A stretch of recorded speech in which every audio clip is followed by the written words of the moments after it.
Je voudrais rappeler quelque chose, enfin une exposition qu'on a eue l'année dernière qui était de Wael Shawky, qui était magnifique, en arabe classique, qui racontait l'histoire de Chaos, de Gaïa, d'Uranos, et donc qui racontait ce mythe de la création grecque, dans lequel le sang d'Uranos donne lieu à des géants, et dans lequel, en fait, à chaque fois que chaque personnage meurt ou disparaît, il y a toujours une métamorphose en un autre être. Je ne sais pas si vous vous souvenez de cette exposition, mais comme me le notait Grégory tout à l'heure, cette exposition rappelait que dans la mythologie, souvent, il n'y a pas de déchet. Le déchet n'a pas sa place. Et donc, ça va être intéressant justement de réfléchir à cette notion de circularité dans ce contexte-là.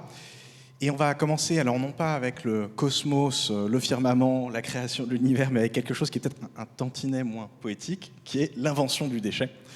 Et pour cela, nous allons pouvoir, qui est un titre qu'on a emprunté à Sabine Barle, qui nous fait le plaisir d'être avec nous aujourd'hui. Sabine Barle, qui est professeure d'urbanisme et d'aménagement à l'Université Paris 1 Panthéon-Sorbonne et chercheuse à l'UMR Géographie-Cité, où elle a dirigé l'équipe CRIA, et dont les recherches portent sur l'histoire des techniques et de l'environnement urbain, avec une attention particulière pour le métabolisme urbain et l'écologie territoriale.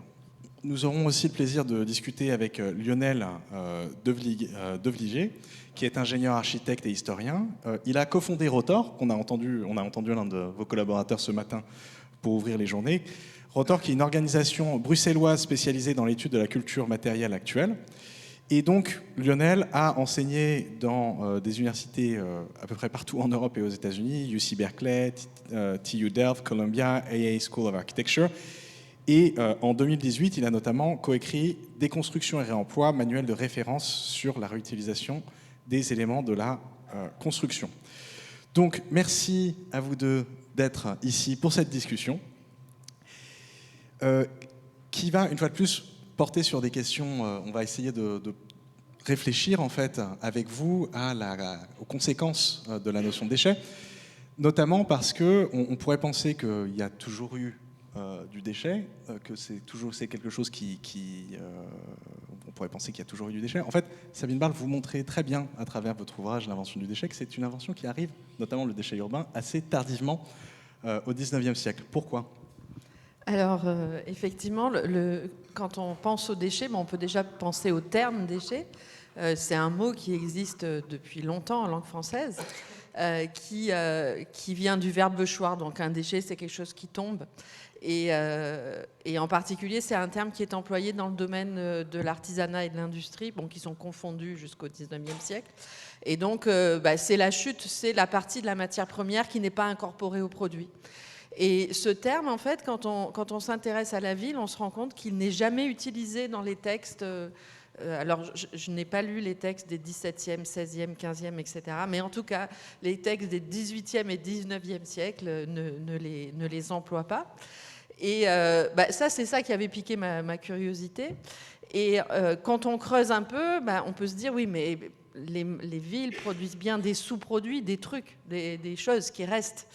Et effectivement, elles produisent des trucs, des choses qui restent, qui sont par exemple des boues qui sont produites dans la rue par la circulation des chevaux, qui sont des restes qui viennent de la maison, qu'on appelle des immondices, qui peuvent être des urines et des excréments, qui jouent un rôle très important. Mais en fait, quand on travaille un peu cette question, on se rend compte du fait que tout ça, ça sert à quelque chose. Alors, la figure mythique, puisque ça renvoie au titre du colloque d'histoire environnementale.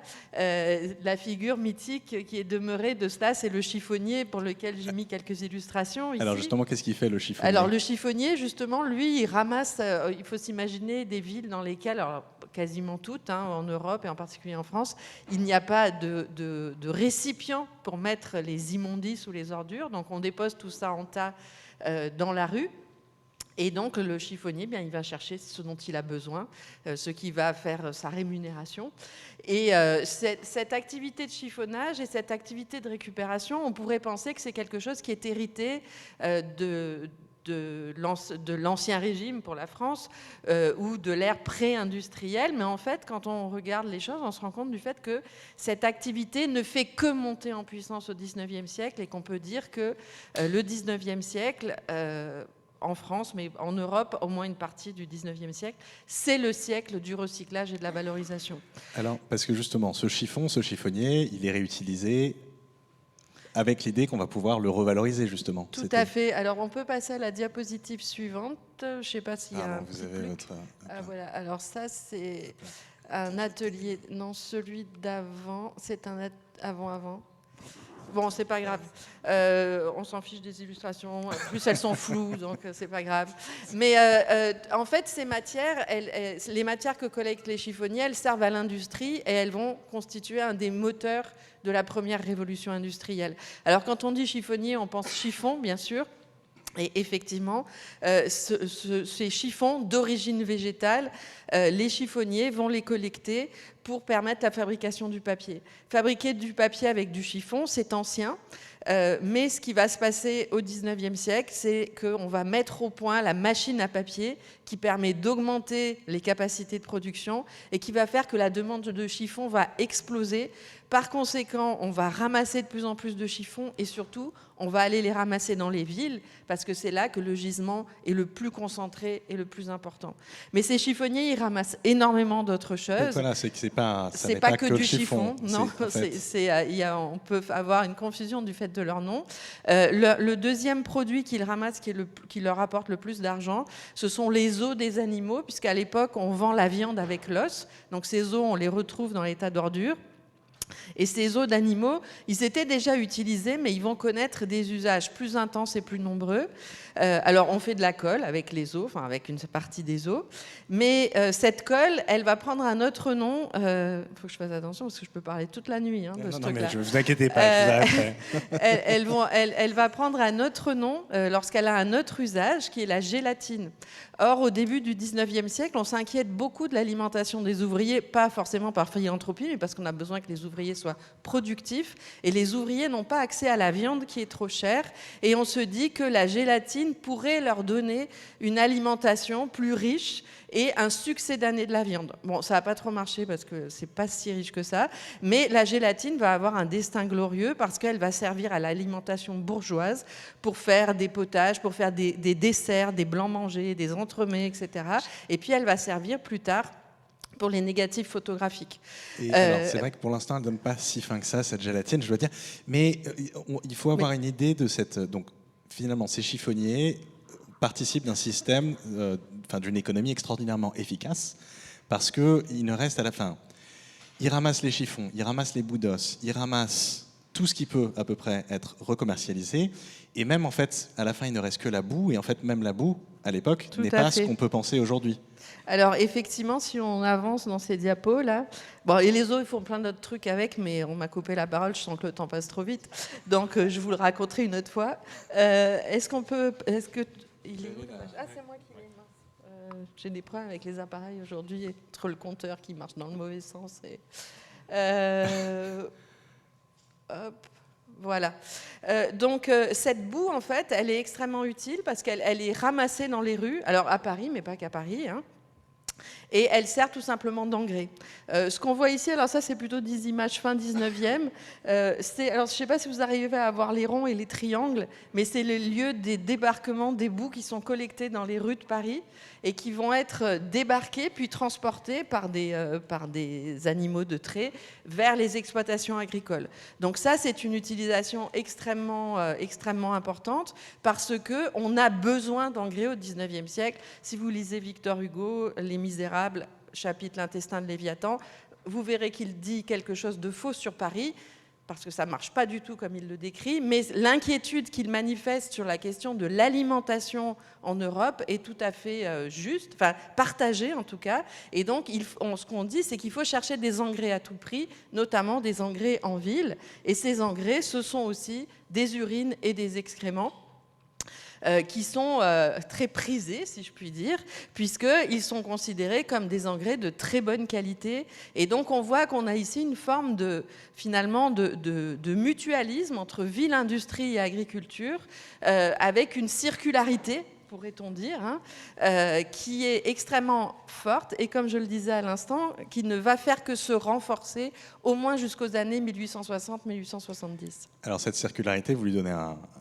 nom, vous appelez ça le métabolisme. le métabolisme qu'il y a entre la ville et la campagne. Et il faut quand même revenir sur le fait que les gens en ville étaient assez paniqués à l'idée de pouvoir manquer de quoi se nourrir. Oui, bah, la question de la pénurie alimentaire, elle traverse. Alors, bien sûr, elle n'est pas née avec le 19e siècle. Hein. Elle a justement, elle a une antériorité. Et donc, pour les habitants, mais surtout pour les pouvoirs publics, il y a un enjeu très fort à maintenir la paix sociale et donc à nourrir les habitants. Et comme la population urbaine ne fait que croître, bah, cette question de l'alimentation urbaine devient un vrai sujet d'intérêt, et donc d'où cette idée selon laquelle les villes doivent rendre à la terre ce qu'elles lui ont pris. Alors, il ne faut pas se leurrer, hein, ce que les villes rendent à la terre par rapport aux fumiers de ferme, c'est relativement peu, mais ça va faire aussi une certaine prospérité agricole, notamment dans les environs des villes, dans les ceintures maraîchères. Et puis, on peut donner quand même un exemple, puisqu'on est... Ah mince, je ne vais pas dans le bon sens. Que de problèmes. Alors, hop, je vais là, voilà. Pour donner un exemple dont le dessin sera plutôt tragique, ça, ce sont des illustrations plutôt fin 19e, début 20e. À la fin du 19e siècle, la ville de Marseille est submergée de boue, d'ordures, d'immondices, d'urine, d'excréments, etc. C'est une des dernières villes dans lesquelles il y a des épidémies de choléra.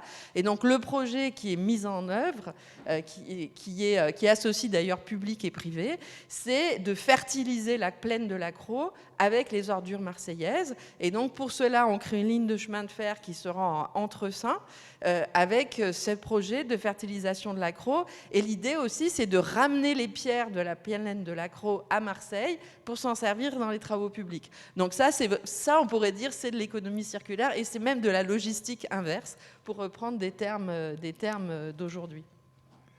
Et du coup, parce que ça a donné lieu, il y a eu une décharge très importante qui s'est instaurée après. Mais ça, c'est la suite de l'histoire. Donc je fais la suite de l'histoire. Non, bah, si vous voulez. Non, mais je peux y aller. Hein. Allez-y. Ok, alors la suite de l'histoire, c'est que ça n'a pas tenu, tout ça. Et que, en fait, dès la fin du 19e siècle, on voit que ce modèle de circularité est ébranlé. Alors, il est ébranlé pour de nombreuses raisons. Si on prend la question agricole, bah, il est ébranlé tout simplement parce que l'on va trouver de nouveaux gisements d'engrais. D'abord, les phosphates fossiles. Alors, les phosphates fossiles, on les trouve d'abord en France et ailleurs. Hein. À chaque fois qu'on trouve un gisement de phosphate fossile dans les années 1860-1870, la presse s'en fait écho parce que c'est une ressource extrêmement prisée depuis qu'on sait que les phosphates servent à la croissance végétale. C'est la découverte de la potasse d'Alsace au tournant du 19e et du 20e siècle. Et bien sûr, c'est début 20e, la mise au point du procédé Haber-Bosch qui va permettre d'utiliser directement l'azote de l'air pour fabriquer des engrais. Et tout ça, en fait, ça va avoir des conséquences urbaines plus rapides que des conséquences agricoles. Ce que je veux dire par là, j'en ai pas une minute pour finir ça, parce que c'est très important. Non, c'est justement pour qu'on le développe, parce que c'est extrêmement important. Tous ces processus, finalement, d'innovation dans le domaine agricole vont avoir des impacts extraordinairement importants dans cette relation, finalement, à l'organisation de la ville et de son hinterland. Et surtout, ce qui est important, c'est que quand on regarde l'histoire de l'agriculture française, on a plutôt l'idée d'une agriculture qui va s'industrialiser après la Deuxième Guerre mondiale et qui va rentrer dans cette utilisation massive des engrais à partir des années 1950.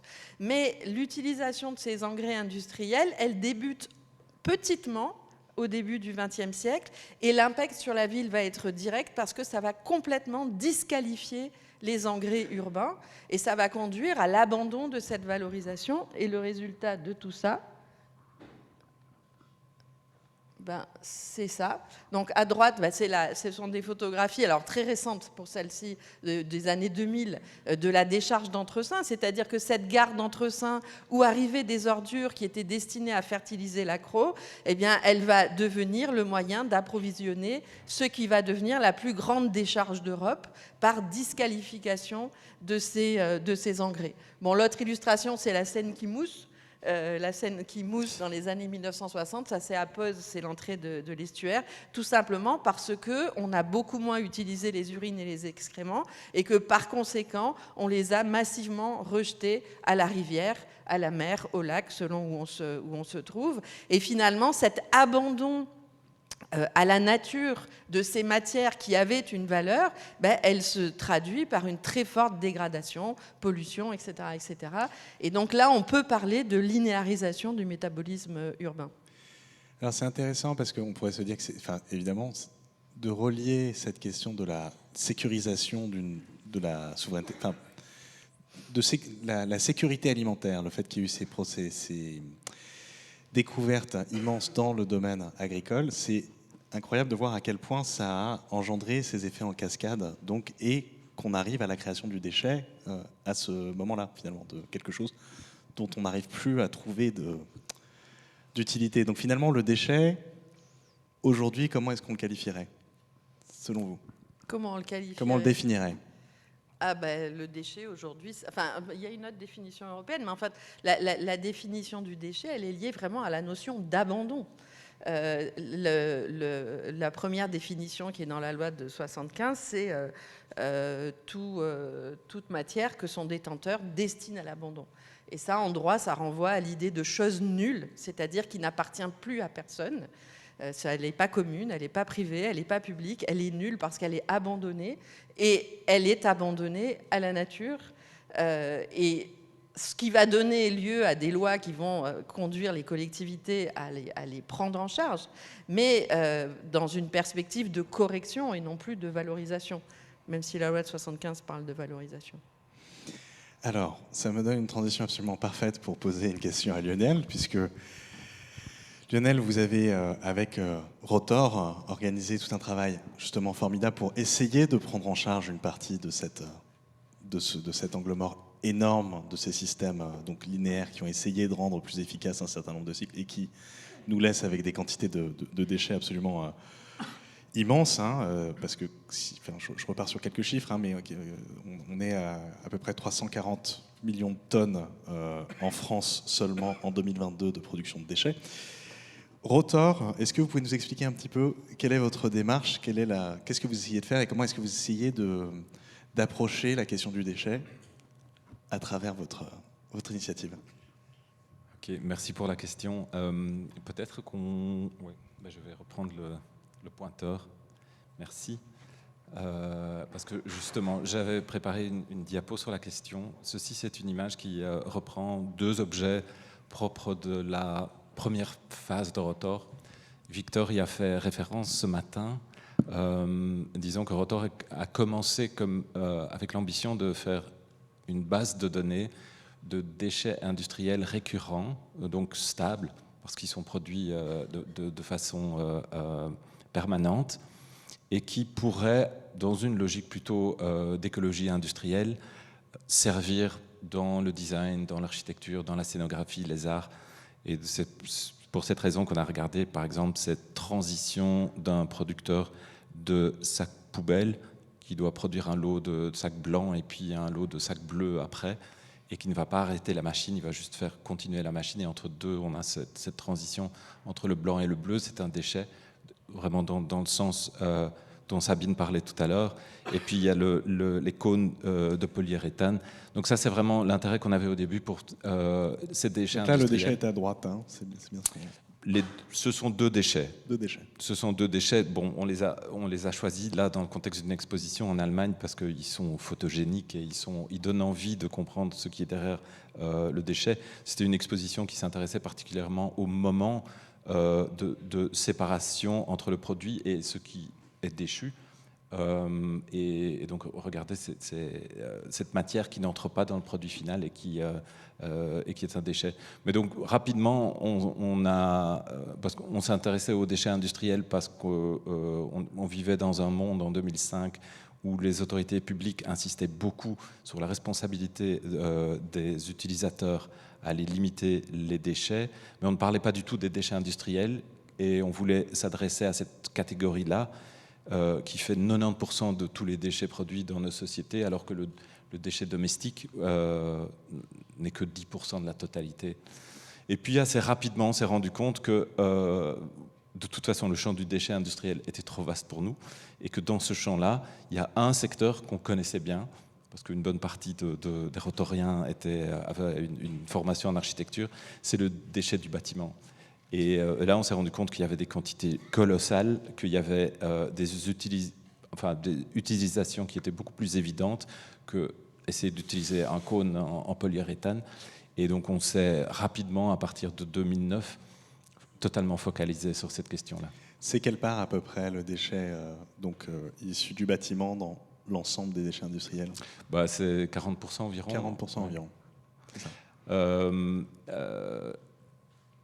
Non, on en a parlé. Désolé, je parle des émissions. On est entre du 70% en poids, parfois plus. En Belgique, on voit en plus que cette part, elle ne fait qu'augmenter. Et donc, par exemple, en 2000, entre la fin des années 90 et aujourd'hui, la quantité de déchets du bâtiment a triplé. Aux Pays-Bas, elle a doublé en une dizaine d'années aussi. Donc en Belgique, on est passé de 8 millions de tonnes fin années 90 à maintenant au-delà de 20 millions de tonnes, ce qui n'est encore rien en comparaison avec les quantités françaises, évidemment. Et en Hollande, on est au-delà de 50 millions de tonnes. Et voilà, donc on voulait agir là-dessus. On voulait aussi agir sur le fait que personne ne semblait s'inquiéter du phénomène et que, en Belgique en particulier, mais je pense ailleurs aussi, on se complaisait dans l'idée qu'une bonne partie de ces déchets étaient valorisés, c'est-à-dire toute la partie inerte qui est simplement concassée et utilisée comme sous-fondation de route. Mmh. Et on appelait ça du recyclage, et tout le monde semblait trouver ça parfait, parce que la Belgique atteignait des taux de recyclage, entre guillemets, de 90, 95 ou 90, 95%, alors que l'objectif européen défini en 2008 était de 70%. Donc je reviens là-dessus. Donc on concasse des déchets inertes, c'est-à-dire des déchets qui ne bougent pas une fois qu'ils sont stockés, des briques ou autre chose. On les concasse et on en fait les fondations d'autoroute. Et ça, c'est quand même une forme de... Je n'utilise pas le mot réemploi. Je tâtonne parce que je vais me faire fusiller du regard, mais c'est quand même une forme de réutilisation. Enfin, non, donc c'est techniquement réellement pas le réemploi. Techniquement, c'est du sous-cyclage. Donc on ne va même pas, contrairement aux métaux qu'on pourrait recycler pour en refaire du métal, ici on dégrade la valeur d'usage. Et la question est évidemment aussi combien de routes peut-on construire si le système continue à tourner comme ça. La Belgique est déjà saturée de routes. C'est sûr que c'est pas très optimiste de se dire qu'on continue à construire des infrastructures qui feront partie du problème, qui seront littéralement des autoroutes vers le problème, et c'est un mauvais jeu de mots, mais c'est juste. Et du coup, qu'est-ce que vous avez fait avec Rotor? Quelles actions vous avez menées pour essayer de prendre à bras-le-corps ce problème? Je crois que énumérer toutes les actions qu'on a prises, ça va prendre longtemps, un peu loin. Je renverrai à la diapo que Victor a montré ce matin. Donc il y a des actions de sensibilisation, il y a des projets pilotes, il y a donc du design qu'on a fait nous-mêmes, il y a des missions de consultance ou d'AMO pour les autorités publiques, mais aussi pour des grands commanditaires du privé, pour les assister à essayer d'atteindre des objectifs de réemploi, par exemple, dans leurs projets. Mais il y a eu tout un travail de débroussaillage de la question, aussi au niveau légal, par exemple. C'est un travail qui est encore toujours en cours, d'aller résoudre la question de la certification, par exemple, des éléments de réemploi. Mais je pense qu'on a essayé de mettre ça en route. Oui, principalement, c'est un travail de sensibilisation.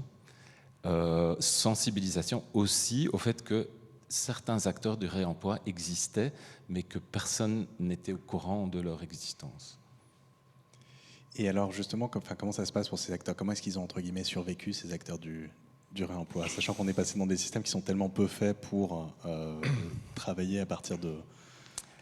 Mais voilà, justement, ça c'est une question. Je vais peut-être passer à la diapositive suivante. Ici, ça montre un peu comment dire, l'esprit de Rotor dans la recherche qu'on mène. C'est une diapo que je montre parfois pour dire que d'un côté, on essaye d'être complètement ancré dans le travail de terrain. Donc on va, par exemple, visiter les centres de tri pour voir exactement le type de travail qui s'y fait. Et d'un autre côté, on essaye d'être à l'écoute de l'histoire et les enseignements historiques et par exemple les exemples vertueux que le 19e siècle nous apporte ou des époques plus anciennes encore. Et donc, attends, là je passe à... Oui, si je peux juste thématiser ça brièvement, la question des enseignements de l'histoire. Ici, c'est plutôt un exemple clin d'œil, mais cette tour qui était le quartier général de Philips à Bruxelles, Victor en a parlé aussi, c'est une énorme tour de dizaines de milliers de mètres carrés en plein cœur de Bruxelles, un exemple d'architecture brutaliste. On a été impliqué dans une mission d'AMO pour cette tour-là. On a essayé d'intégrer un maximum de réemploi dans ce projet-là. Et une des choses qu'on a aidé à réaliser, c'est le réemploi de ces parements en pierre bleue, une pierre vraiment très locale, à l'aide du démolisseur. Et on a utilisé une technique pour ce faire, qui est une technique qui est médiévale ou qu'on retrouve dans les témoignages de démantèlement médiévaux, qui consiste à refaire tomber les éléments pierreux à chaque fois sur un petit monticule de sable pour éviter qu'ils s'endommagent. Et bon, pour moi, c'est un peu un clin d'œil, mais ça illustre une des multiples leçons qu'on peut tirer des siècles d'expérience en réemploi qui existent. Et donc pour nous, c'est des questions de très pratico-pratiques de technique, mais c'est aussi une question de législation, d'organisation des filières, d'écosystèmes, d'acteurs, etc. Et donc ça, c'est un travail qui, en ce qui me concerne, dans ma position actuelle, est encore toujours en cours, d'aller essayer de voir quels sont les enseignements que l'histoire peut nous apporter. Donc ici, c'est ces éléments de parement récupérés et prêts au stockage. Ouais. Non, mais c'est très beau cette image finalement des ouais, désolé, dans de le ces film, on les blocs voit pas tomber, qui viennent mais, se coucher sans se briser dans du sable. Sabine, je réouvre sur une question par rapport au fait que dans la présentation que vous nous donniez tout à l'heure, on voit le 19e siècle comme un moment de recyclage généralisé. Mais évidemment, il ne faudrait pas le romantiser non plus. Il y avait quand même tout un tas de problématiques, notamment sur des questions hygiéniques. C'est une question qu'on vous pose souvent. Et je voudrais revenir là-dessus. Comment est-ce que se gérait ce problème finalement de l'hygiène avec un réemploi généralisé? Effectivement, au début du 19e siècle, et ça dure un certain temps, l'idée est plutôt celle que le recyclage et la santé vont de pair. Et ça, enfin, je reviens sur et ils avaient raison. Je reviens sur Victor Hugo qui dit finalement le fait de perdre les urines et les excréments dans les rivières, c'est la faim sortant du sillon et la maladie sortant du fleuve. Donc lui, ce qu'il dit, c'est que si on récupérait, et il ne fait que dire ce que disent les chimistes, les médecins, etc., la récupération optimale des urines et des excréments sera un moyen à la fois d'avoir une meilleure hygiène et d'avoir une meilleure alimentation. Sur le chiffonnage, c'est plus discuté, c'est-à-dire que en fait, les chiffonniers apparaissent plutôt comme un mal nécessaire. On a besoin d'eux parce qu'en fait, c'est écrit noir sur blanc dans de nombreux textes. Hein, ils font vivre l'économie, ils apportent de la matière première. Mais on juge que leur activité est effectivement insalubre parce qu'ils vont touiller dans les tas, etc. Bon, et en plus, les chiffonniers, on les soupçonne d'être des gauchistes infâmes, etc. Enfin, c'est pas comme ça qu'on le dit à l'époque, mais ça revient au même. Ils sont indépendants. C'est une activité d'indépendance. Oui, ce sont des indépendants. Ils n'ont pas très bonne réputation. On dit voilà, se battre comme des chiffonniers. Exactement, ils ont assez mauvaise réputation, etc. Oui. Donc, cette idée du mal nécessaire du chiffonnage, elle va conduire plutôt fin 19e, début 20e, à dire en fait il faudrait industrialiser le chiffonnage. Ça permettrait d'une part de lutter contre les problèmes que cette activité rencontre du fait de la concurrence de nouvelles matières.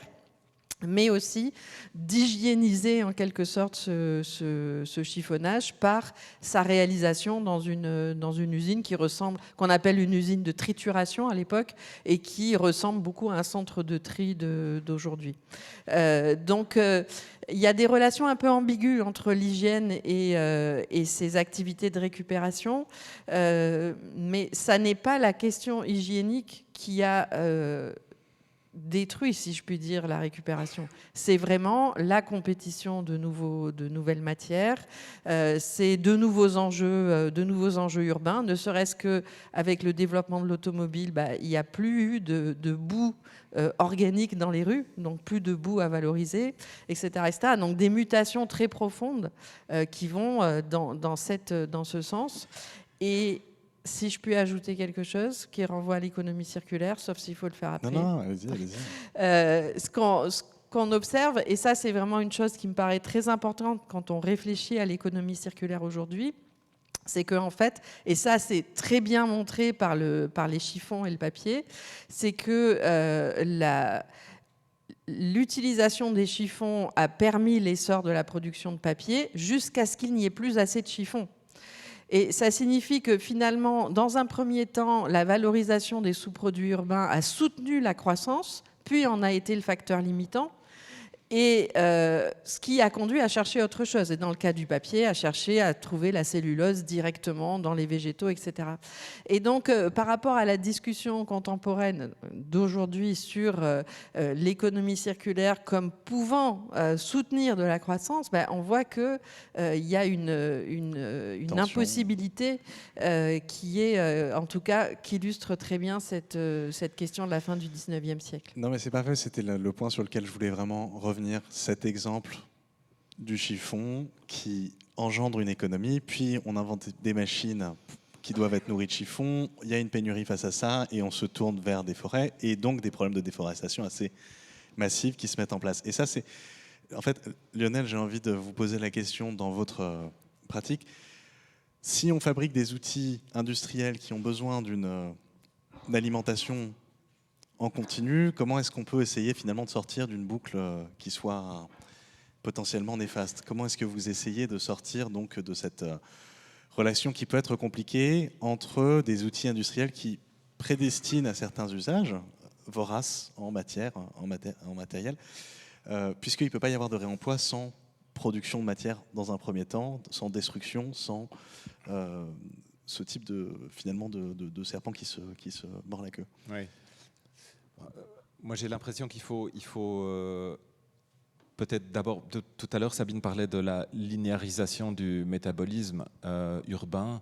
J'ai l'impression qu'en matière de matériaux de construction, on a exactement la même chose. Il y a eu une linéarisation de la production des matériaux de construction. Et peut-être que les temporalités sont légèrement différentes, mais il y a clairement un moment de bascule début XXe siècle. Et donc, sur la diapo, vous voyez le livre des constructions et réemploi auquel tu as fait référence tout à l'heure de 2018.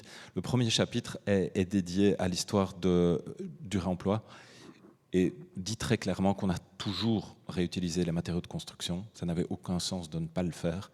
Vraiment, on l'a fait massivement. Ça a été, entre-temps, ça commence à être bien étudié. Et ça n'est qu'à partir du 19e siècle que ces pratiques-là se perdent. Et dans le livre, on illustre ça avec un exemple bruxellois qui est le palais de justice de Bruxelles, l'ancien. Donc ceci, c'est 1890. À cette époque-là, le nouveau palais de justice est déjà érigé, mais l'ancien doit être démoli.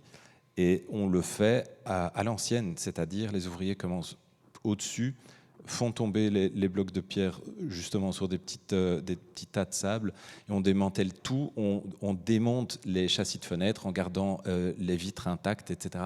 Tout est exposé devant le bâtiment et emporté par des chariots tractés par des chevaux jusqu'à leur destinataire. Et donc il y a une valorisation totale de tous les éléments, et c'était tout à fait normal. Et ça commence à basculer, donc ici c'est encore quelques exemples de ce démantèlement. Et ça commence à basculer au début XXe siècle, et ça commence, enfin, selon notre narration, ça commence à Manhattan, à New York. Et ça commence à cause d'une pression foncière qui explose dans le contexte de la croissance de Manhattan, où on découvre que Manhattan, c'est un bloc de schiste sur lequel il y a moyen de construire des gratte-ciels avec des étages fabuleux. Et donc on va même démolir ce qui avait été érigé 10 ans auparavant pour y construire des tours qui sont 3-4 fois plus hautes et pour tirer le bénéfice des locations supplémentaires. Donc ça, il y a un cas qui est très intéressant, peut-être pour conclure, qui est, si on prend, j'ai vu ça justement sur le site de Rotor en regardant dans vos publications, ce cas comparatif entre la destruction donc d'une partie du jardin des Tuileries en 1882, où il y a en fait l'obligation légale de mettre, de commercialiser l'ensemble des éléments qui ont été déconstruits pour les vendre aux enchères, donc, et que finalement 30 ans plus tard à Manhattan, le fait de revendre les matériaux qui ont été détruits n'aurait aucun intérêt parce que il y a un foncier qui est extraordinairement cher et surtout il se met à y avoir des amendes en fait qui pénaliseraient le fait qu'on reste trop longtemps sur le chantier. Donc il n'y a plus d'incitation dans ce système économique-là il n'y a plus d'incitation forcément à réfléchir à du réemploi et on balance tout à la benne. Et ça c'est un mouvement qui est extrêmement intéressant en effet. Ouais, je dirais à l'époque du démantèlement du palais des Tuileries, il y avait un délai aussi. Je pense qu'il était de 6 mois, si j'ai bonne mémoire. Et donc, il fallait aussi tenir cette obligation. Donc, c'est pas qu'il y avait aucun délai. Les autorités imposaient ça. Mais c'est vrai que XXe siècle, ces délais deviennent beaucoup plus courts parce que les pertes de profit potentielles sont plus grandes. Et donc, ça commence à devenir vraiment un élément fondamental pour l'entrepreneur en démolition qui va mécaniser la démolition, qui va juste basculer les bennes de déchets dans la East River au lieu d'essayer de les revendre parce qu'il n'a juste pas le temps. Donc, c'est aussi l'époque où on voit l'introduction d'engins de chantier qui fonctionnent encore à vapeur à ce moment-là, mais qui rendent les chantiers beaucoup plus dangereux. Et donc, on essaye de minimiser la présence des ouvriers sur chantier parce qu'il y a des accidents qui se font. On n'a plus le même contrôle sur ces chantiers de démantèlement qu'auparavant. Avant d'ouvrir pour les questions, quand même, quels sont les leviers principaux pour augmenter le emploi selon vous? Quelles sont les actions les plus importantes à prendre? Je crois que on en a discuté toute la journée. Toute la journée, c'est pour ça que... Et donc, on a vu énormément d'exemples extrêmement vertueux. C'est pour ça que je vous pose la question vraiment à vous, Lionel, selon vous. Non, mais je pense...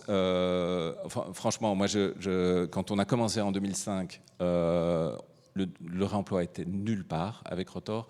20 ans plus tard, on voit qu'il y a des progrès qui ont été faits. On n'est pas encore là où on devrait être, mais... Moi, j'aurais envie de dire que le grand effort à mener maintenant, et c'est ce que disait Sabine tout à l'heure, il faut dégrader le système dominant. C'est tout. Très bien, je crois qu'on peut conclure là-dessus. Merci beaucoup. Donc nous sommes d'accord. Absolument. Très bien, merci.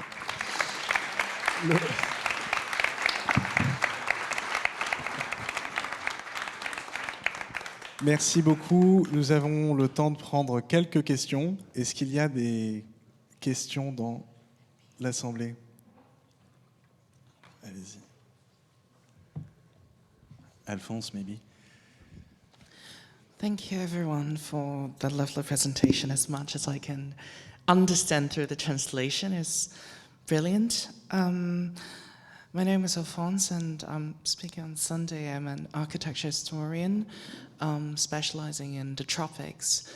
And I'm really, really curious, actually, to think about maybe a kind of entanglement between the both of your presentation and thinking through waste in this kind of urban ecology.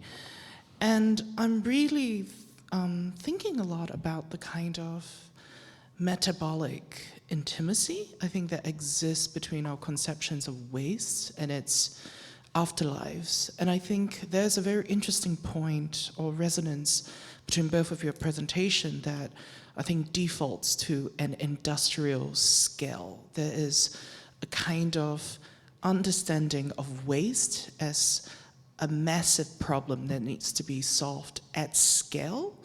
And I'm wondering if there's a potentiality of thinking through much more intimate, embodied ways of working with waste and thinking about, for example, construction waste. Are there already the kind of vernacular ways of working through using old bricks to build your new house instead of kind of activating this larger skyscraper, making, a kind of extensive urban sprawl? Are those potential strategies? And I think in terms of biological or organic waste, I'm also really curious about the ways in which we can disengage, maybe from massive infrastructures. Can we put what comes out of us back into the grounds that we plant things that we put in our bodies again? Je vais traduire très brièvement, de manière synthétique, la question. La belle question d'Alphonse qui s'intéressait à la notion d'échelle et qui demandait s'il n'y avait pas une possibilité de créer une forme de plus intime, finalement, dans cette notion d'échelle aux déchets. Et voilà, c'était vraiment quelque chose autour de la notion d'échelle, d'intimité, de réduction des échelles quant aux déchets. Version très synthétique, synthetic version. Alors, pour la partie qui concerne les urines et les excréments, ce qui est certain, c'est que c'est un enjeu majeur aujourd'hui et que la récupération des nutriments, que ce soit d'ailleurs dans les urines, dans les excréments ou dans la biomasse, ou dans les biodéchets, elle peut se faire à différentes échelles. Mais pour l'instant, enfin, je pédale dans la semoule, mais je vais y arriver. Quand on réfléchit un peu de manière prospective à ce que l'on pourrait faire de mieux, ça n'est jamais à une échelle massifiée. Les systèmes d'assainissement tels qu'ils existent aujourd'hui sont très peu compatibles avec une valorisation des urines et des excréments. Donc ça renvoie plutôt à l'idée, alors ça ne signifie pas forcément de l'intimité et de l'échelle de l'individu, mais en tout cas à des approches beaucoup plus localisées de la gestion de ces matières. Mais ça ne veut pas non plus dire qu'il faut réfléchir en termes d'autarcie, qu'il s'agisse de ces matières-là ou de toutes les matières auxquelles on peut penser. La question, elle est surtout de celle des relations entre les territoires et notamment entre les territoires qui produisent un certain nombre de choses, ceux qui en ont besoin. Et donc il y a effectivement, on est dans une assemblée biorégionale, je crois. L'approche biorégionaliste prend tout à fait sens vis-à-vis de ça. Après, je veux juste dire un truc, c'est que pour moi, les déchets, c'est juste une expression d'un métabolisme complètement incohérent. Mais la question n'est pas tellement de réduire les déchets, la question est de réduire la consommation, et c'est dans le titre de la journée d'aujourd'hui, qui est la sobriété, qui va bien sûr avec la circularité, mais qui est l'élément essentiel de la discussion. Voilà.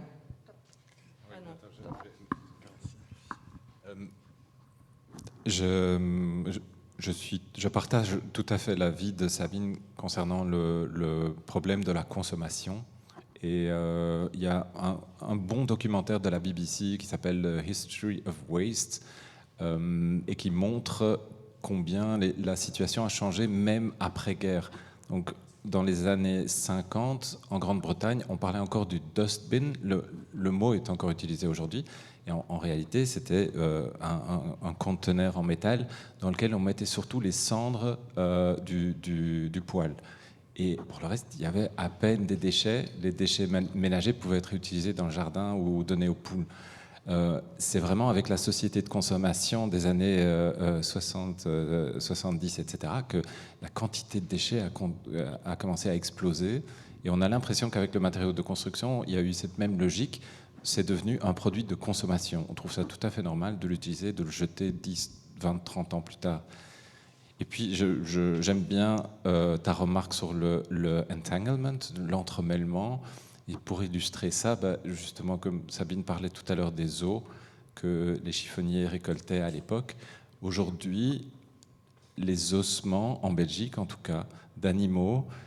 On en fait de la poudre, et cette poudre est envoyée chez les cimentiers et utilisée comme carburant de substitution et se retrouve dans la masse du béton qui est produit aujourd'hui.